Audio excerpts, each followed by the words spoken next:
اس میں بہت ہی خیانت سے کام لیا جا رہا ہے، بہت بڑی خیانت سے کام لیا جا رہا ہے، اور کہا جاتا ہے یہ مسلمان حملہ آور ہے، حملہ کر کے آئے وغیرہ وغیرہ جو پروپیگنڈا کیا جا رہا ہے۔ ہندوستانی کے ایک عالم دین ہیں اور انہوں نے بہت سی کتابیں لکھی ہیں۔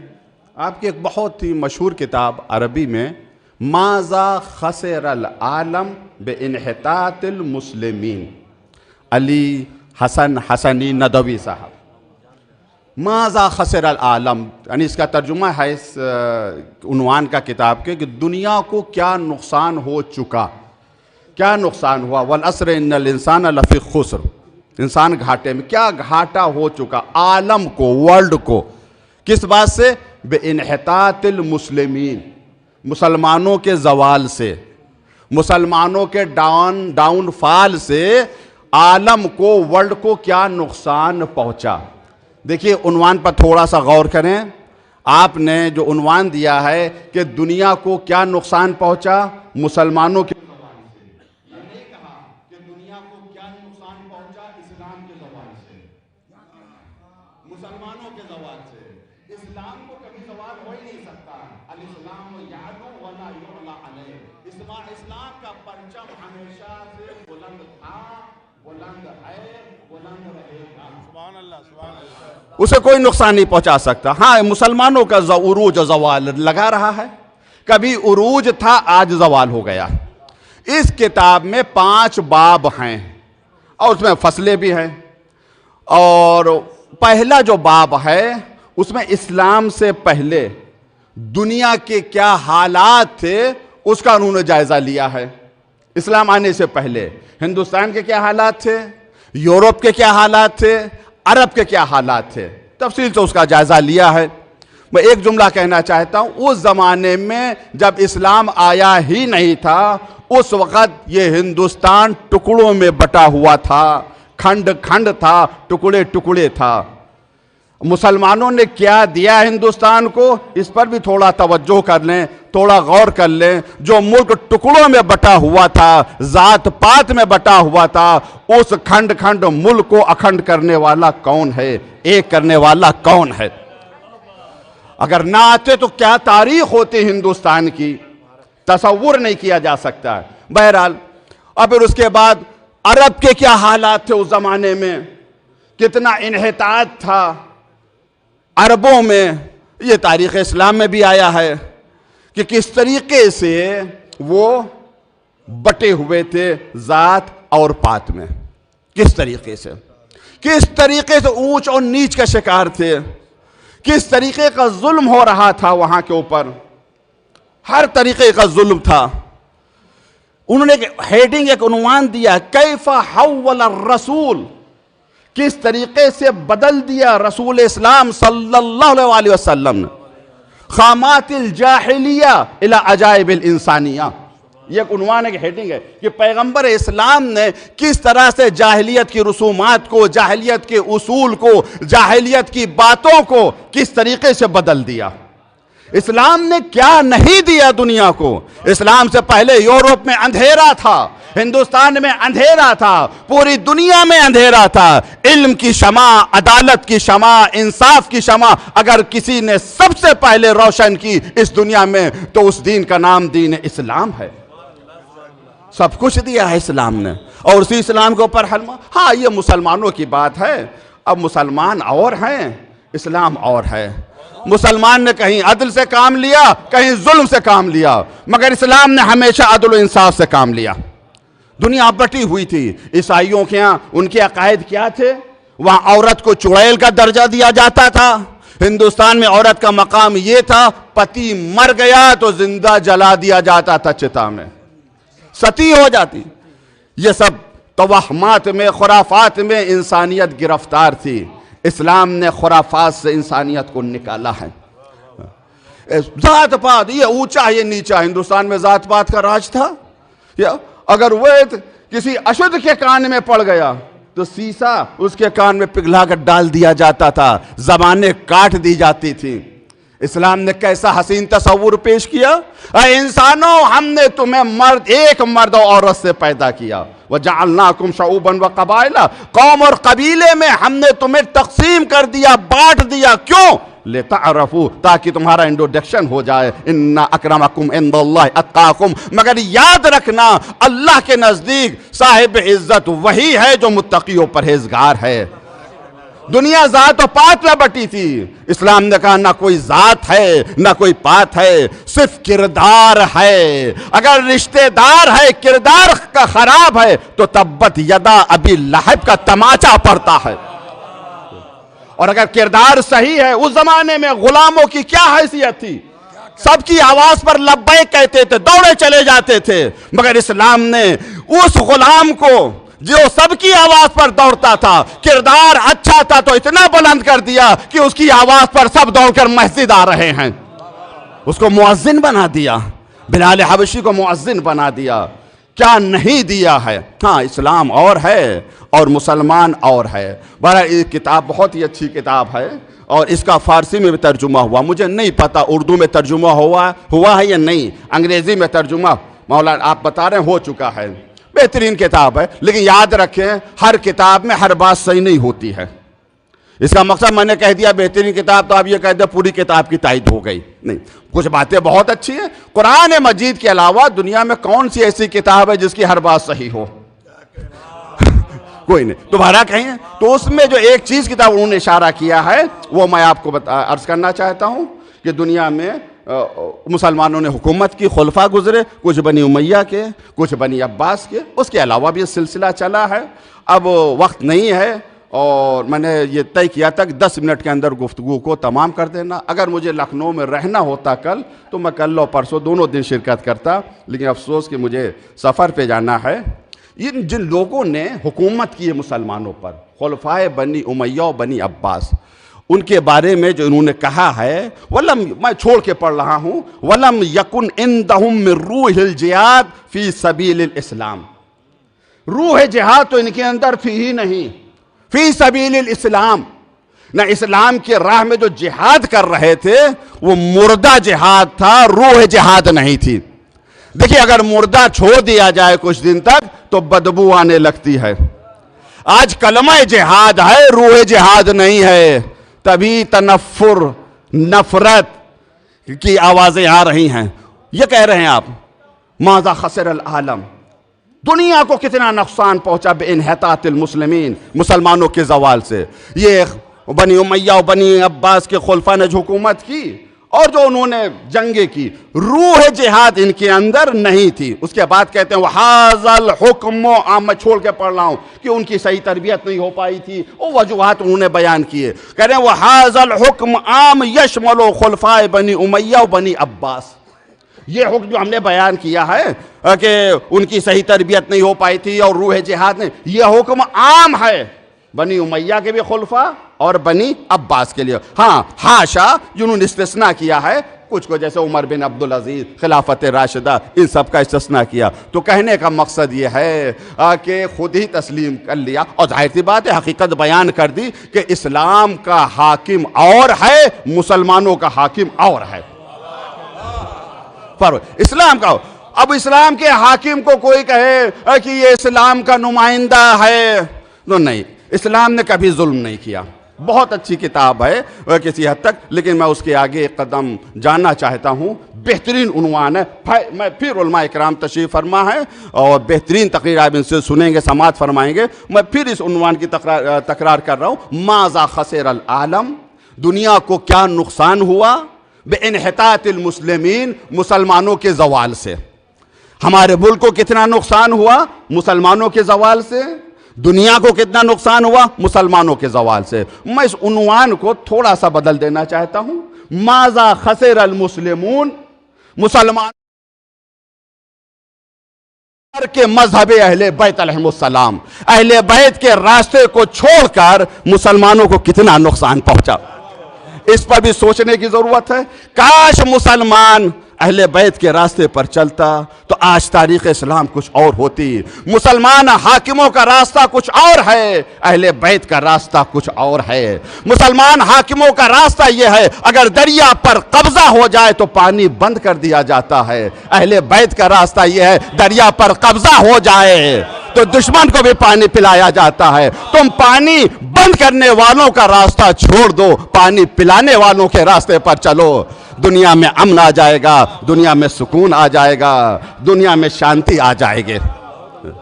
یہی ایک راستہ ہے میرے عزیزوں۔ اس کے بہترین عنوان اس کانفرنس کا دیا گیا، بہت ہی خوبصورت عنوان دیا گیا ہے اس کانفرنس کا، ایک خدا کی عبادت اور مخلوق خدا کی خدمت۔ یہی قرآن مجید کا پیغام ہے، مگر ہم اس پیغام کو کیسے پہنچائیں؟ ہماری زبان میں جو کہا جاتا ہے کہ بلی کے گلے میں گھنٹی کون باندھے، عنوان تو بہت اچھا ہے، بہت خوبصورت جاذب عنوان ہے، کشش ہے اس عنوان، ایک خدا کی عبادت اور مخلوق خدا کی خدمت، یہی اسلام کہہ رہا ہے۔ ہم کیسے اسے پہنچائیں؟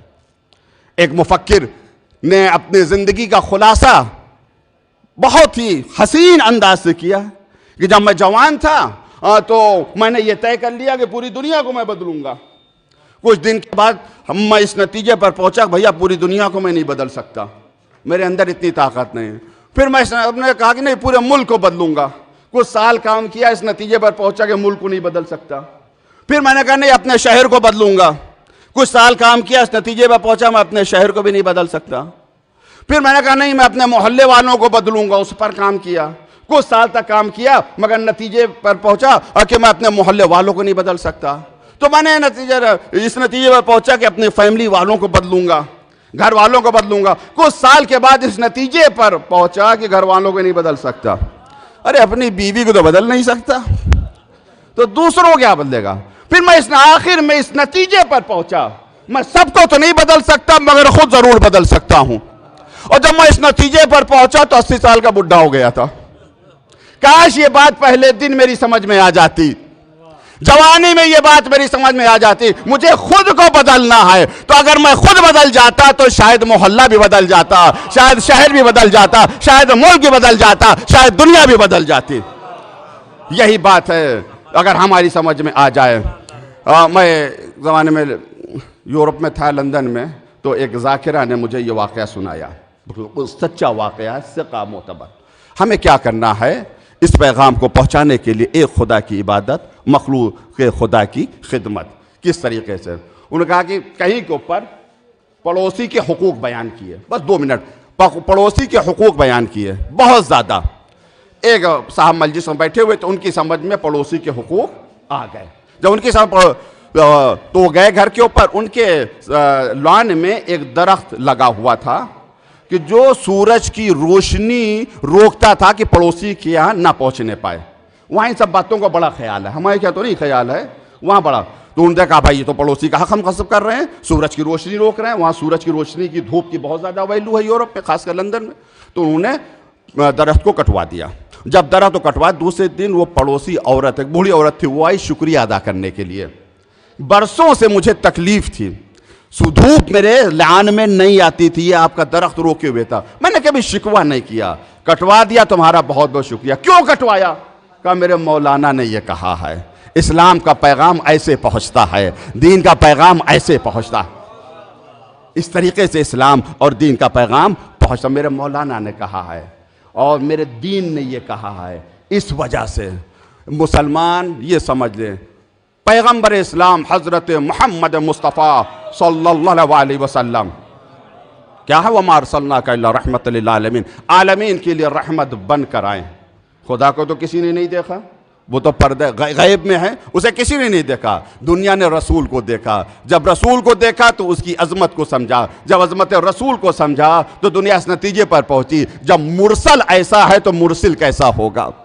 وہ کیسا ہوگا جس نے ایسے رسول کو بھیجا؟ وہ جس طریقے سے پیغمبر رسول رب العالمین ہے، ویسے اگر مسلمان کا ہر فرد رسول رحمت للعالمین بن جائے، جس سے بھی ملیں یہ سمجھ کر ملے ہم انفرادی شکل میں نہیں مل رہے ہیں بلکہ رسول بن کر مل رہے ہیں، اپنے نبی کا پیغمبر بن کے ان کا میسج پہنچانے کے لیے مل رہے ہیں، خاص کر غیر مسلموں سے ملیں تو اسی طریقے سے ملیں کہ ہم پیغمبر کی سیرت کے اوپر چلیں اور ان کے پیغام کو غیر مسلموں تک پہنچائیں۔ اسلام امن کا مذہب ہے، محبت کا مذہب ہے، پیار کا مذہب ہے۔ ہماری غیر مسلموں سے یہی درخواست ہے، اس تاریخ اسلام کو ضرور پڑھیں جو قید خانوں میں لکھی گئی، اس تاریخ اسلام پر یقین نہ کریں جو درباروں نے لکھوائی۔ وآخر دعوانا ان الحمدللہ رب العالمین، والسلام علیکم ورحمۃ اللہ وبرکاتہ۔ جزاک اللہ، سبحان اللہ۔ مولانا رضا حیدر تنویر صاحب قبلہ تقریر فرما رہے تھے۔ آئیے حضرات، ہماری آج کی اس نشست میں ایک مظاہرہ باقی ہے۔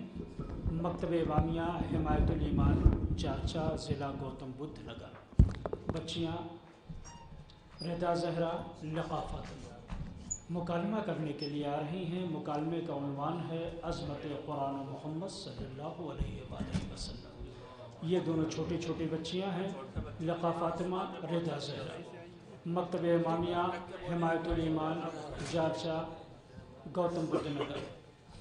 بچیوں کی سلامتی کے لیے بآواز بلند صلوات۔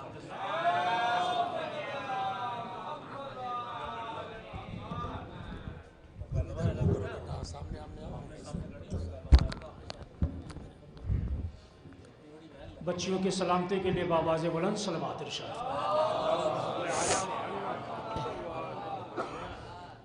اللہ الرحمن الرحیم۔ علماء کرام و حاضرین جلسہ، سلام علیکم۔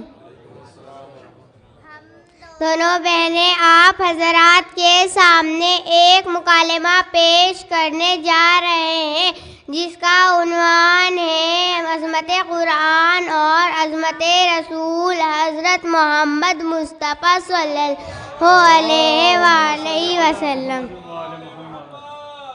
لکھا بھائی السلام علیکم۔ لکھا بھائی جی، کتنا برا زمانہ آ گیا ہے، کچھ نالائق و ناہنجار لوگ اپنے دنیاوی مفادات کے لیے عظمت قرآن اور عظمت رسول پر انگلی اٹھا رہے ہیں۔ میری کچھ سمجھ میں نہیں آتا۔ لکھا بھائی جی، آپ ذرا سمجھائیں ایسا کیوں ہو رہا ہے؟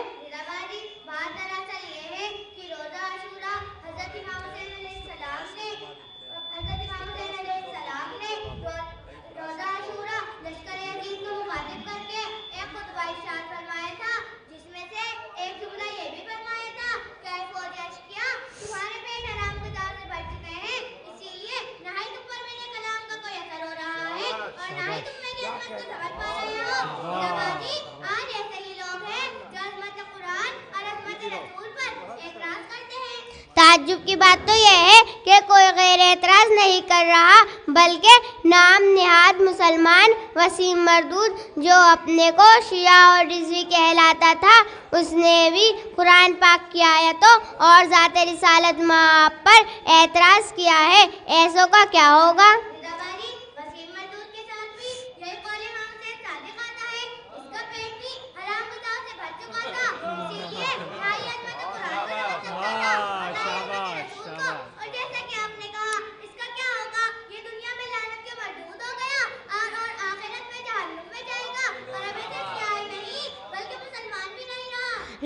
لکھا باجی، قرآن تو اللہ کا کلام ہے، یہ تو سب کی سمجھ میں آنا چاہیے۔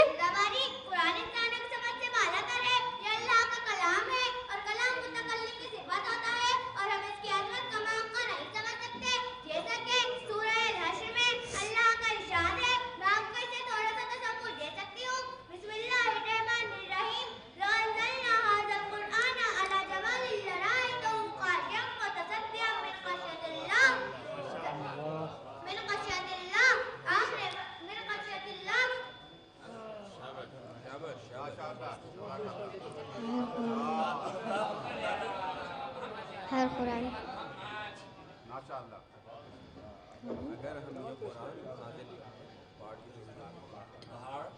اگر یہ قرآن کو کسی پہاڑ پر اتار دیا ہوتا تو ہم دیکھتے وہ دب جاتا اور پھٹ جاتا۔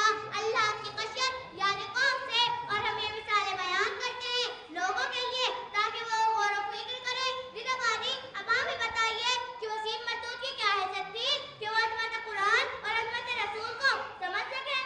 جیسا کہ آپ نے فرمایا، خدا کا ارشاد ہے کہ قرآن کی عظمت سے پہاڑ پھٹ جاتا، تو کیا ایسا کوئی واقعہ پیش آیا ہے کہ پہاڑ پھٹ گیا ہو؟ ہاں کیوں نہیں، حضرت موسیٰ علیہ السلام کے ساتھ یہی واقعہ پیش آیا ہے۔